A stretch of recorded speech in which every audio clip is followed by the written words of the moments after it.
In the spring of 1834, as the warm breeze swept across the rolling fields of central Virginia and locals prepared for the corn harvest, a secret buried for decades finally emerged from the shadows. It wasn't an accident, nor a voluntary confession. It was a sound. A fragile, almost imperceptible sound that tore through the stillness of the Millbrook Hills and slipped like a whisper into the mind of a humble farmer. That morning, everything seemed normal: the crowing of roosters, the steam rising from coffee, the distant clatter of horses. But deep within the heart of an isolated farm, surrounded by nearly 200 acres of fertile land, something lurked that did not belong to that illusion of peace: muffled cries of childhood despair. And it was this detail, ignored for years, that planted the first seed of a discovery that would shake not only Henry County, but an entire nation.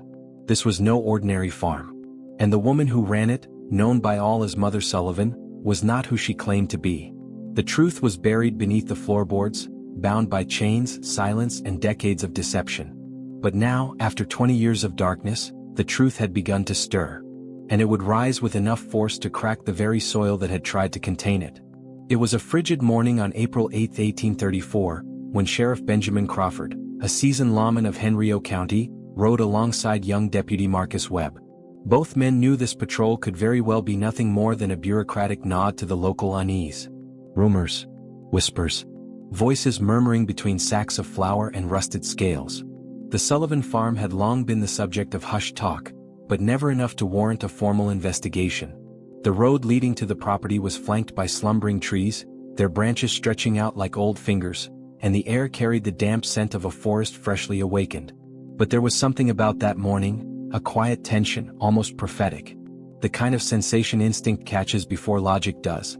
The Sullivan house appeared through the hills like a relic of federal architecture. White, symmetrical, surrounded by chicken coops and a distant barn. Nothing about it suggested horror. Quite the opposite. To a stranger, it looked like just another modest farmhouse, home to decent, God-fearing people. But Sheriff Crawford had learned, in all his years of service, that the most perverse evil often wears the robes of kindness. When the front door opened, Constance Sullivan greeted them with a gentle smile and trembling hands carrying a tray of coffee. She spoke sweetly, using religious phrases and references to charitable work. Her clothes were proper, her tone calm, but her eyes, those eyes, betrayed something. Because the eyes of a woman who hides hell never rest, even when the face smiles. She led the men to the kitchen, where the scent of cornbread and salted pork tried to mask another smell that lingered in the air, subtle but persistent, the scent of decay. It was there, amid warm sips and stories of orphans from Pennsylvania, that Webb asked to use the bathroom. A simple request, but one that would change everything. As he walked around the side of the house, something caught his eye. A heavy wooden door, tucked beneath a small side structure, sealed with 3 padlocks. Thick chains wrapped around it like metal serpents. And on the wood, marks, scratches. Not the kind left by animals, but fingernails. Human fingernails. When Webb returned to the kitchen, he said nothing. He simply looked at Sheriff Crawford and gave the slightest nod. It was enough. The conversation died. Constance's eyes emptied. And in that moment, before a single lock was broken, everyone in the room knew something terrible lay beneath their feet. The sheriff rose calmly. Said he needed to inspect the basement just to quiet the talk around town. Constance hesitated, then refused, then trembled. She said it was dangerous, full of tools, the children were never allowed down there, there was nothing to see. That's when it happened. The sound, low, muffled like a sob pressed against a wall. A cry. Then another. A plea. Children's voices trying with what little strength remained to pierce through years of concrete and neglect. The door was forced open. And the smell that surged up made Deputy Webb stumble back in revulsion. And there, in that pit of darkness, the shadows revealed their most grotesque form. 47 children. Chained. Naked. Some barely covered in torn cloth. Their eyes hollow. Their mouths silent. Even in the presence of their rescuers, silence was stronger than hope. It had been so long since anyone called them by name, they no longer remembered if they had one. And yet, when the sheriff, through tears and disbelief, asked who had done this, they all whispered the same name like a curse. Mother Sullivan. The basement extended far beyond the house's foundation, like a purposefully carved labyrinth. The stone walls were reinforced. The packed earth floor absorbed more than footsteps. It absorbed stories, screams, time itself. Iron rings were embedded in the walls, each holding short chains, as if every inch had been calculated to restrain but not to kill. Yet not all had survived. In a side chamber, discovered after crawling through a narrow tunnel, bones told the story of those who hadn't made it. 36 bodies. Some whole, others shattered. All covered in lime. All nameless. Buried beneath the very place where they were forgotten. The pain wasn't just in the deaths. It was in the planning. The meticulousness. In the records Sullivan kept in locked cabinets. Names, ages, appearances, temperaments, dates of arrival, dates of disposal. Some files were marked with notes like, unsuitable, sent to Charleston, requires training. Children treated like cargo. Classified, labeled, discarded. The basement wasn't just a prison. It was a factory. And the records raised more questions than answers. Where had these children come from? Why had no one looked for them? And more importantly, where had the ones who left gone? It was clear this wasn't the work of a lone couple. The operation was too big, too old, too precise. Webb, still trembling, had to leave the basement 3 times to vomit. Crawford dropped to his knees, covering his face with his hands. And the children, they simply waited. Without tears. Without screams. As if rescue itself was just another lie. Another cruel trick. That night, as authorities evacuated the property and brought the victims to receive medical care, the name Sullivan spread through Millbrook like plague. A community that had seen Constant as a symbol of virtue now saw her as the embodiment of evil. And most disturbing of all, there were no signs of madness. No hysterical shrieking. No cult rituals. No religious delusions. There was order, discipline, intelligence, and a chilling surgical coldness. The local press, limited and controlled, published nothing. But the whispers spilled beyond county lines. And the question that echoed through courthouses, confessionals, and nightmares was the same. How had this gone on for 20 years, and no one knew? The answer, as they would soon discover, lay beneath the kitchen floor. Letters, yellowed with age, stamped from distant states. Messages written in code, about merchandise, shipments, and treatments. There was more to the Sullivan farm than anyone imagined, and what was about to crawl out from those shadows would make one thing terrifyingly clear. That basement was only the beginning. A system, a network, an industry built upon the suffering of the innocent. And the most terrifying part of all? It was still active. In the days that followed the discovery at the Sullivan farm, an emotional fog settled over Millbrook. It was as if the very land had been violated. Neighbors who once greeted each other with warmth now walked the streets in silence, avoiding eye contact. The facade of communal kindness had crumbled, and what remained was a painful question no one dared speak aloud. Had we been complicit by omission? Sheriff Crawford, who never imagined ending his career as the central figure in the most disturbing case of his generation, sealed off the property. Armed guards rotated in day and night shifts. Nothing went in. Nothing came out. And while the children received emergency medical care in a hastily converted school, Crawford and Deputy Webb plunged into the task of deciphering the scale of what they had just unearthed. It was the records hidden beneath the kitchen floorboards that opened the first gate to true hell. Hundreds of pages, handwritten notes in refined, steady handwriting. There was a pattern, a system, a routine. Each child was documented with a name, when known, estimated age, date of arrival, and a simple code indicating origin. Page 4 poorhouses in Pennsylvania, RC for street children from South Carolina, TW for those transferred via the western route.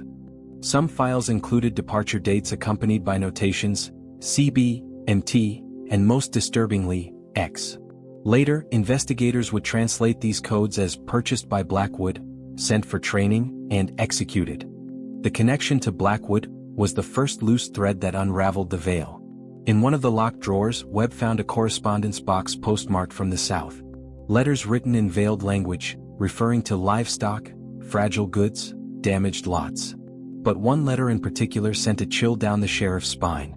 It was signed H. Blackwood and read, "The last shipment was below standard. I need new items between 8 and 12 years old, preferably docile. Avoid those with visible trauma. The buyer in Charleston demands presentable appearances." A handwritten postscript followed, "Send with the man in the black coach. I've paid for 6. This wasn't just trafficking. It was industrialized human commerce. The name Blackwood would lead investigators to one of the most powerful families in the American South. Henry Blackwood, owner of 3 plantations in Charleston, South Carolina, was known in political circles as a local benefactor.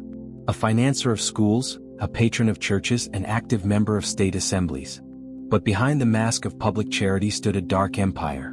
The main plantation operated conventionally, using enslaved labor to grow cotton and tobacco. But in the back of the estate, in a secluded section surrounded by tall walls and absent from any official map, functioned what Blackwood called the experimental quarters. It took the testimony of one of the rescued children to begin piecing the puzzle together. A girl. Pale skin, gray eyes, sharp features. Her name was Rebecca. She was 14, though she looked no older than 10. She had been taken from her farm in Pennsylvania 5 years earlier under the promise of a better future. Rebecca was different. While most of the children were emotionally shattered, she held on to a spark. A consciousness that had never gone out. And a detailed memory. 4 hours, seated in front of a team of federal investigators, she spoke. Described the carriage that took her. The woman who posed as a relative. Her arrival at the Sullivan farm. The routine. The rules. And most importantly, the visitors. She remembered the names. The faces. The whispered conversations between Constance Sullivan and well-dressed men who arrived in expensive carriages. One of them, H. Blackwood, personally inspected her like a butcher assessing meat. He examined her teeth, her hands, her back, and said coldly that she was damaged. Rebecca recalled that other children were taken that same day, and never seen again. She also remembered administrative details. Names, routes, symbols. Every word from that girl's mouth was a map. And with that map, the authorities charted their next move. The noose tightened. Warrants were issued. Federal communications were sent in secret to avoid leaks. And then, in the stillness of early dawn, horses thundered across southern lands, accompanied by men with lanterns and holstered guns. Blackwood Plantation was raided at 4:17 a.m. Private guards attempted to block entry, but time had run out.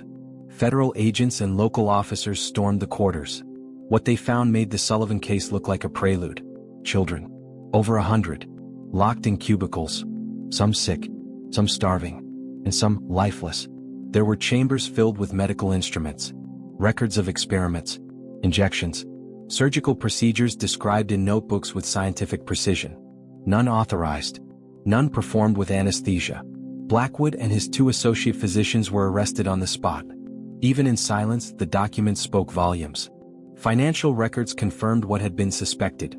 The Sullivan farm was a distribution hub, and Blackwood one of its top buyers. But there were other names, other letters, other farms. What unfolded before the authorities was not a group. It was a network. Complex, far-reaching, ancient. Children bought from orphanages, poorhouses, kidnapped from roadsides, disappeared from refugee camps. The logs showed weekly shipments. Interstate trafficking. Codes. Protocols. Like a business, but one that trafficked in human lives. Rebecca became the key to the prosecution. Her memories matched the records. Every date. Every name. Every description. She not only exposed Sullivan, she tore the mask off an elite that fed on pain. But there was a cost to truth. Deputy Webb survived an assassination attempt. Dr. Whitfield was boycotted. And Rebecca was placed under constant watch. Because now she was the heart of the case. And there were those willing to do anything to silence her.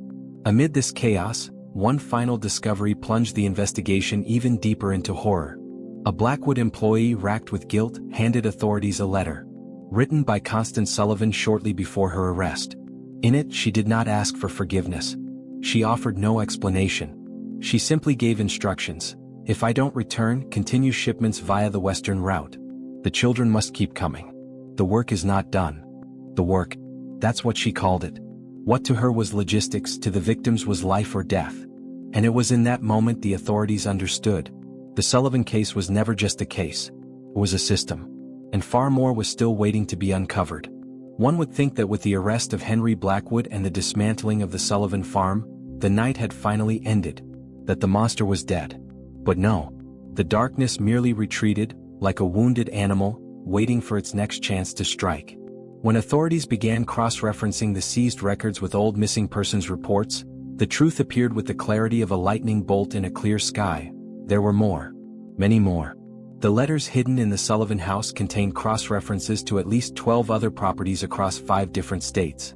There were maps, numbers, codes indicating shipments, payments, arrival dates. Some letters spoke of children with good returns, others of unsatisfactory merchandise. The coldness of the terms revealed that this was not some isolated aberration. It was the mechanism of a human trafficking network that had operated for decades, invisible beneath the veneer of civilization. The name Morrison emerged as the next focal point. A letter postmarked from Philadelphia dated January 1834, read, "I have 6 new items, all between 7 and 13. 2 obedient. 1 in excellent physical condition. Ready for shipment. Awaiting instructions." The signature was simple, Morrison. No last name. No company. Just a fragmented identity, as if the very paper sought to deny the humanity of its author. And yet it was enough. Investigations revealed records of a certain Charles Morrison in old adoption and orphanage files in Pennsylvania. But he had never adopted. He simply collected children, and vanished. As investigators followed Morrison's trail, another fact drove them deeper into the spiral of horror. A doctor. A familiar face to the people of Millbrook. Dr. Marcus Whitfield. For years, he had been summoned to the Sullivan farm to prescribe medications. He never questioned the whereabouts of the children. Never demanded to see them in person. But now, under pressure, he revealed something even he hadn't realized he carried: guilt. During interrogation, he confessed that Constance Sullivan had been unusually specific in her requests.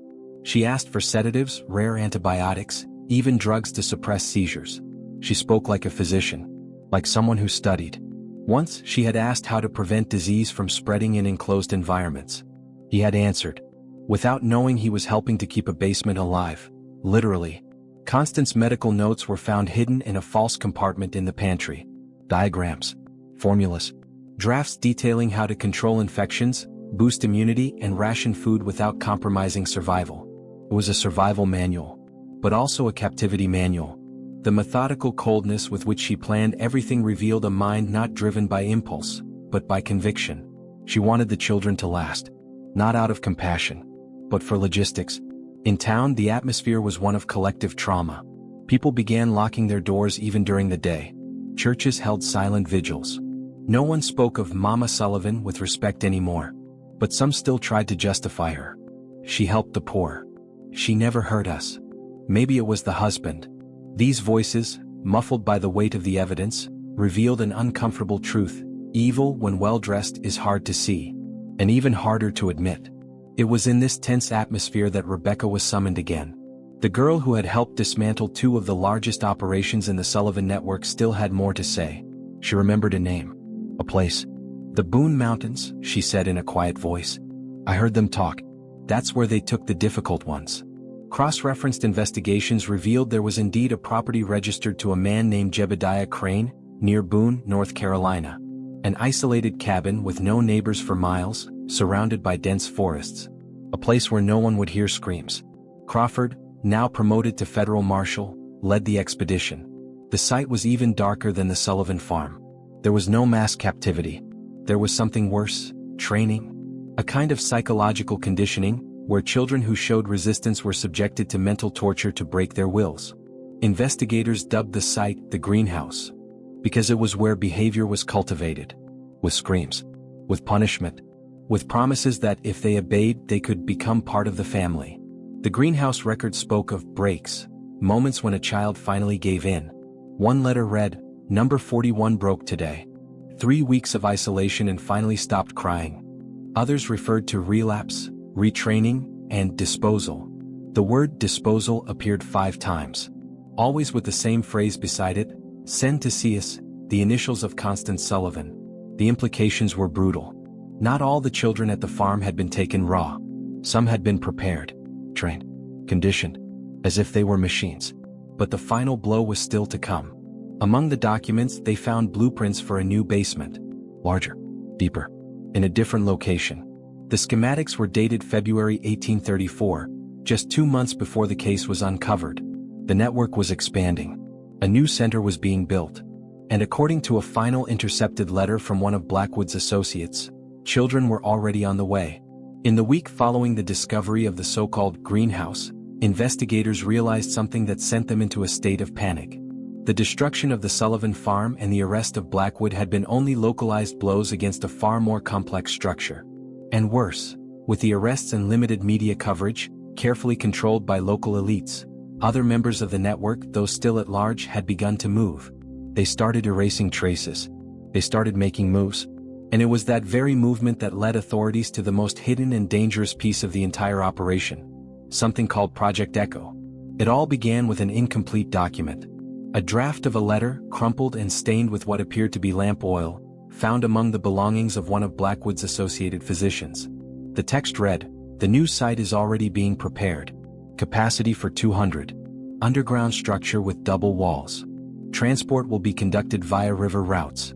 Echo is set to begin testing in June." It was signed only with the initials LD, until then unknown in the scope of the investigation. But the name Echo appeared again in a different letter, sent by an associate in Charleston to an anonymous recipient in Tennessee. "The Echo boys are the most promising. The break occurs up to 40% faster. The controlled environment improves results." What was Project Echo? Where was it located? And more importantly, what exactly were they testing? With Rebecca's help, now under federal protection, the investigators began to cross-reference the routes mentioned in the letters with old disappearance reports and unusual boat movements along secondary rivers. A pattern began to emerge. An area along the Holston River near the border between Tennessee and Virginia presented far too many coincidences to be ignored. Shipments marked as delivered via West Bank, fishermen's accounts of strange construction near the shores, and most disturbing of all, a series of unsolved disappearances from nearby villages. An expedition was assembled in utmost secrecy. Armed agents, local river guides, and a team of seasoned investigators set out quietly, disguised as sanitation inspectors. They arrived on the southern bank of the Holston on a morning shrouded in mist, as if the river itself wanted to hide what lay in its waters. And there, between twisted willows and beaten trails, they found what looked like an old river transport warehouse. The exterior was aged, but the padlocks on the doors gleamed with fresh polish. Most telling of all, behind the warehouse, a steel hatch embedded in the ground with double handles and reinforced framing, exactly as described in the Sullivan basement blueprints. When they opened the hatch, what they saw wasn't an ordinary basement. It was a complex, a containment center. Stairs led to tunnels lined with stone and mortar, with double walls for sound suppression. The first room was disturbingly clean. There were bunk beds, folded clothes, stored water, artificial lighting, all maintained with chilling precision. But the following corridors told another story. Windowless rooms, reinforced bars, rudimentary cameras powered by a crank-driven gear system, and in one chamber, walls marked with strange codes, dates, and names scratched in charcoal. The children were there. Over 50 of them.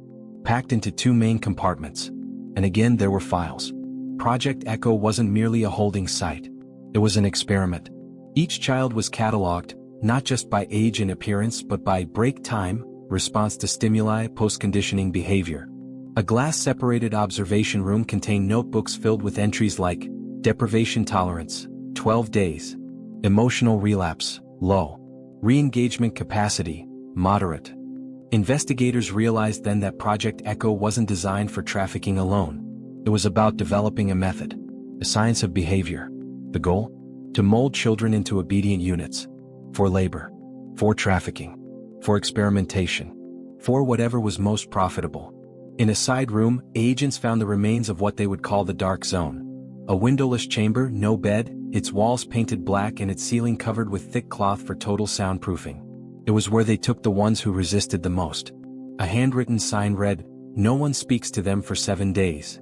And in a corner, beside an empty bowl, a name was scratched into the floor, Joshua. The boy named Joshua, when rescued, didn't speak. He didn't scream. He didn't react. He simply stood still, staring at a point no one else could see. A doctor said it was more than trauma. It was complete detachment from reality. And he wasn't the only one. Nearly 30% of the Echo children showed similar symptoms. Some rocked compulsively. Others whispered to themselves. Others had simply stopped responding to touch. Those running the operation had fled before agents arrived. But documents found in the command room revealed something even more terrifying. Project Echo was only phase 2. A letter, unsigned, read, "Once behavior stabilizes, we proceed to stage 3. Echo is just the bridge. Soon, the final product will be ready for market." No further details. No names. Just a stamped symbol at the bottom. An emblem of interlocked eyes bound by chains. News of Echo's existence caused a silent earthquake within government circles. The operation could no longer be classified as local. And the people involved were not just rogue criminals. The structure, the funding, the logistics, all pointed to an organization with far-reaching arms and support in high places. A national task force was created, the first of its kind, with authority to cross state lines, raid private properties, and interrogate anyone regardless of their position. But the children couldn't wait. The rescued ones were transferred to an emergency center in Roanoke, under continuous medical and psychological care. Rebecca, now the face of the investigation, became a target to those still operating in the shadows. 3 attempted abductions were thwarted. An anonymous note was left at the shelter door where she slept. Silence saves. Voice kills. Then one final clue surfaced. A letter sent from Charleston to Milledgeville, Georgia. It read, "Echo materials en route. Prepare the site. Cargo is sensitive. Instructions will follow with BD." The initials BD were familiar to Rebecca. She had heard them once, whispered by Constance Sullivan in a conversation with Blackwood. It was the last name on the list, and perhaps the most dangerous. At the nerve center of the investigation, inside a stifling room at the back of the Richmond Federal Courthouse, names were being chalked off a wall as new arrests were made. Blackwood. The 2 doctors. 3 corrupt orphanage employees. 4 traffickers across different states. But one name remained untouched. Written in red letters. Circled with repeated annotations, BD, the most feared initials among the investigators. And more than that, the most hidden. While all the others involved had left traces, documents, witnesses, sightings, BD was a ghost. There was no photograph. No full surname. Only references in letters, whispered mentions between accomplices, and the fear in the eyes of some children who, upon hearing those 2 letters, would fall completely silent. Rebecca was the only one who dared say more. During a nighttime conversation with federal agent Emma Langford, she murmured, "He came sometimes. Always at night. Never spoke." The children called him the Bleacher. Because whenever he showed up, someone disappeared. That was all she would say. But the nickname stuck. The Bleacher. A man who didn't negotiate, didn't instruct, didn't torture. He only selected. And when he pointed, that child vanished, never to be seen again. The letters found at previous locations suggested he wasn't just an executor. He was a hidden link between every node of the network. A curator of quality. A route supervisor. A man with the authority to command, without ever revealing his face. And then the first concrete lead emerged. At the abandoned Blackwood plantation, during a second sweep conducted by forensic archaeologists, a false compartment was found in the basement of the so-called study house. There, among boxes of medical records and notebooks filled with observations, was a diary, old, bound in stained leather, no name, no identification. But each page began with the same initials, BD. The notes weren't emotional. They were operational. Descriptions of children as products. Evaluations. Clinical remarks. Codes. C19, 9 years old. Good build. High endurance. Mild tendency to delusions. Reassess in 30 days. A44, hysterical. Non-adaptable. Transferred to D2. But one entry dated February 13, 1834, stood out. New facility in Milledgeville ready. Capacity, 80. First Echo shipment arrives on the 20th. Initiate protocol without containment phase. BD. It was the definitive link. Project Echo had only been the means. The children's final destination was in Georgia. And the commander of the final cycle was him, BD. At the time, Milledgeville was a growing city, surrounded by plantations and known for its politicians and influential men. The investigation couldn't be public, not there. So, under the guise of cotton merchants, a new expedition set out. The trail led to an old abandoned school known as the Oakhurst Institute, shut down for over a decade and purchased by an anonymous investor. The place had something strange about it. Though isolated, it was guarded, always under the pretense of protection from trespassers. But local residents told a different story. They said that at night they heard bells. Not church bells. Metal bells. Ringing rhythmically. Like signals. They also said they saw wagons arriving at dusk and leaving at dawn. No one ever saw who drove them.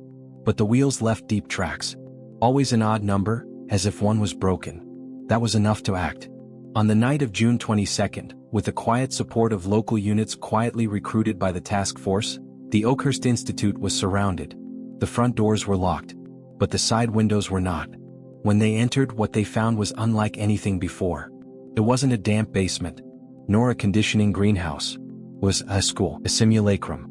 For classrooms with chalkboards, small desks and meticulously arranged books. But the books were fake. The pages were blank except for scattered words: obedience, silence, duty, purity. Blackboards bore repeated phrases like mantras: "You belong to the program. There is no fear here. The bleacher sees you." In a room at the back they found 32 children, all dressed identically, all seated, motionless, some rocking gently. None spoke, not even in front of the officers, not even when the handcuffs were cut. It was as if they had been programmed. Among their belongings there was one notebook per child, each filled with a single sentence written hundreds of times: "Don't forget to forget." But the true revelation came from the underground. Behind the false library, its shelves actually movable walls, a narrow staircase descended into a stone corridor. And there, in a central room, were the true operations of BD files. Rudimentary recorders. Notes with coded names and a board. With photos. Yes, photographs. Crude portraits developed using cyanotype techniques, showing children's faces. Most had already been rescued. Some had never been seen. But in the lower corner was a portrait that froze the team in place. It was Rebecca. She had been labeled Code D1. A file accompanied the photo: unsubmissive, high risk, abnormal memory. If recaptured, terminate. It was official. Someone still wanted her silenced. And worse, they had already tried. In the room next door, at last, a full name. A letter seemingly forgotten. With a handwritten signature: Benjamin Durell. BD had a name. And an address. But the letter was dated 2 days earlier. He knew they were coming. And he had vanished. With the name Benjamin Durell finally revealed, the machinery of the investigation moved faster than ever before. It was as if, for years, investigators had been chasing shadows, and now, at last, they stood before the flesh, bone and blood of the true architect of the network. Benjamin Durell. The name alone meant nothing in public records. He wasn't listed as a businessman, doctor, or landowner. But in restricted files from the Savannah Chamber of Commerce, he appeared as an anonymous investor in 3 distinct ventures: a rural hospital, a children's book printing press, and a boarding school. All inactive. All located in low oversight regions. And all with one thing in common: underground facilities. Agents assembled the largest federal operation of its time. A joint force involving federal marshals, local militiamen, terrain guides, and even trauma intervention trained physicians. Rebecca, now under maximum protection, was relocated to a secure property, far from any prying eyes. The last words written on her file, found at the Oakhurst Institute, still echoed in the investigators' minds: if recaptured, terminate. They knew they were dealing with a man who left no loose ends. A man who would kill to keep things silent. And a man who, by all accounts, would never surrender. The hottest lead came from Macon, Georgia. There, a record showed a payment made under Durell's name for the purchase of a remote forest property called Willow's Bend Refuge. A beautiful name. Almost poetic. But the beauty of the name clashed brutally with reality. The area was surrounded by living fences, with only a narrow dirt road leading to the entrance. The oldest residents said they'd heard trucks arriving during the night, always closed, always silent. But no one had ever seen a child come out. On the morning of July 5th, the operation began. With the sun still hidden behind the mountains, the team advanced down the leaf-covered path. Absolute silence. No birds sang. No wind blew. It was as if nature itself in that place was holding its breath. Up ahead, the building appeared, a southern-style mansion with white columns, wide porches, but every window was boarded shut. It looked abandoned, but the grass was trimmed, the garden flowers pruned. Evil, as always, hid behind symmetry. The breach was swift. The doors broken down with axes. The ground floor, empty. Upstairs, neat bedrooms, clean beds, but no one there. Then at the far end of the hall, a metal door. Unlike all the others, locked from the inside. It took 30 minutes to force it open. And what they found was the end of the road. The basement beneath the mansion was the synthesis of every horror uncovered so far, and more. Every technique, every tactic, every containment system had been refined in that place. There were wings separated by age. Observation rooms with one-way glass. Rudimentary cameras using mirrors and manually operated reflectors. And a command center, a circular room with 6 desks, each with organized files, meticulous records and trafficking routes drawn across floor-spread maps. But Durell wasn't there. Nor were there any children. The place had been cleared out, likely just hours before. But he left something behind. A mirror, large, circular, in the center of the room. And written by hand in nearly dry dark ink, the sentence, "You came too late. The roots run deeper than the branches," was a challenge, a warning, a promise. While the team searched the place for clues, one agent found a hidden staircase behind a false bookcase. It led to a secret compartment. Inside, only a chair, an old projector, and a single tape. They watched in silence. The image shook. It was dark, grainy, but clear enough to see Benjamin Durell, a thin man, tall, angular face, deep-set eyes. He wore a dark vest and spoke with a disturbingly calm voice, like a teacher, like a pastor, like a man in no hurry. And he said, "What you call horror we call necessity. What you call crime we call selection. Children forgotten by families, by governments, even by God. We give them purpose. They are transformed, trained, and above all useful. You hunt us like monsters, but we are merely gardeners. And gardens grow even after fire." The video ended with him smiling. And one final frame, coordinates, as if leaving an invitation. The coordinates led to a small ruined chapel south of Mississippi. When the agents arrived, they found no one. But beneath the altar, something was buried, 3 crates. Inside each were dozens of files. And among them, new lists, new names, new locations. Benjamin Durell had vanished. But his empire had not. The investigation would continue for decades. Some believe he fled to Europe.